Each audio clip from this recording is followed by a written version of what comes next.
அனைத்து கட்சி கூட்டத்தினுடைய இந்த முக்கியத்துவமான நிகழ்ச்சிக்கு தலைமை தாங்குகிற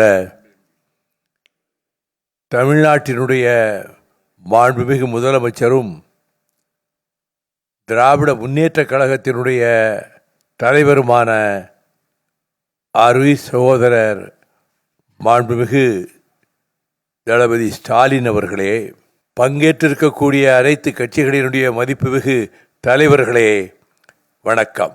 தமிழ்நாட்டினுடைய நலன்களையும் உரிமைகளையும் ஜனநாயகத்தையும் பாதுகாப்பதற்கு ஒரு பேராபத்தான ஒரு சூழ்நிலையை எதிர்கொள்வதற்கு ஜனநாயகத்தினுடைய ஆணிவேரையே அறுக்கக்கூடிய வேளையில் மத்திய அரசினுடைய ஏவுதலில் தேர்தல் ஆணையமே முனைந்திருக்கக்கூடிய இந்த நேரத்தில் கருத்துக்களை ஆலோசனைகளை பெற்று அதன் அடிப்படையிலே ஒரு தீர்மானத்தை நிறைவேற்ற வேண்டும் என்று நீங்கள் முடிவெடுத்திருப்பது வரவேற்கத்தக்கது. ஆனால் ஆட்சி பொறுப்பிலே இருந்த கட்சியும் அதைப் போல இன்னும் சில கட்சிகளும் அமைப்புகளும் இந்த நிகழ்ச்சியிலே கலந்து கொள்ள வேண்டிய கடமையை செய்யாமல் அதற்கு நேர் எதிரான விமர்சனங்களை 2 நாட்களாக செய்தியேடுகளுக்கு தந்துவிட்டு இதை புறக்கணித்து விட்டார்கள் என்பது மிகவும் வருத்தத்துக்கு உரியதாகும்.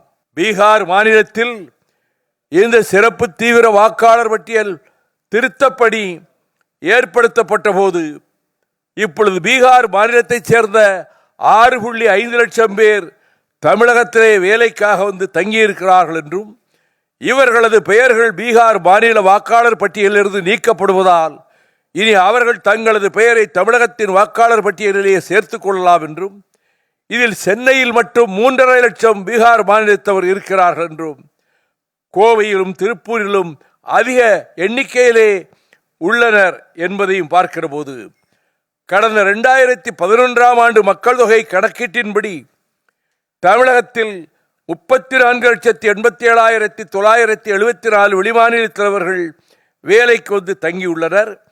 தற்போது 14 ஆண்டுகளில் இந்த எண்ணிக்கை இரட்டிப்பாகி இருக்கும். இந்நிலையில் நாடு முழுவதும் சிறப்பு தீவிர வாக்காளர் பட்டியல் திருத்தப்பணிகள் முடிந்துவிட்டால் தமிழகத்தில் தற்போதுள்ள வெளிமாநிலத்தைச் சேர்ந்த சுமார் 75 லட்சம் பேர் தமிழக வாக்காளர் பட்டியலிலே பெயர் சேர்த்து வாக்களிக்கும் ஒரு அபாயகரமான நிலை உருவாகலாம். தமிழ்நாட்டை குறிவைத்து இருக்கும் பாரதிய ஜனதா கட்சி வாக்காளர் பட்டியலிலே இத்தகைய ஏற்பாடுகளை செய்து தேர்தலில் ஆதாயமடைய முயற்சிப்பதை வேடிக்கை பார்க்க முடியாது. தலைமை தேர்தல் ஆணையம் வெளிமாநிலத்தவரை தமிழ்நாடு வாக்காளர் பட்டியலில் சேர்க்கும் முயற்சிகளை முறியடிக்க வேண்டிய பொறுப்பும் தேவையும் கடமையும் இருக்கிறது. திராவிட முன்னேற்ற கழகம் தொடுக்கின்ற வழக்கினுடைய தன்மையை பொறுத்து அவர்களோடு கலந்து ஆலோசனை செய்து கொள்வதும் உசிதமாக இருக்கும் என்று நான் கருதுகிறேன்.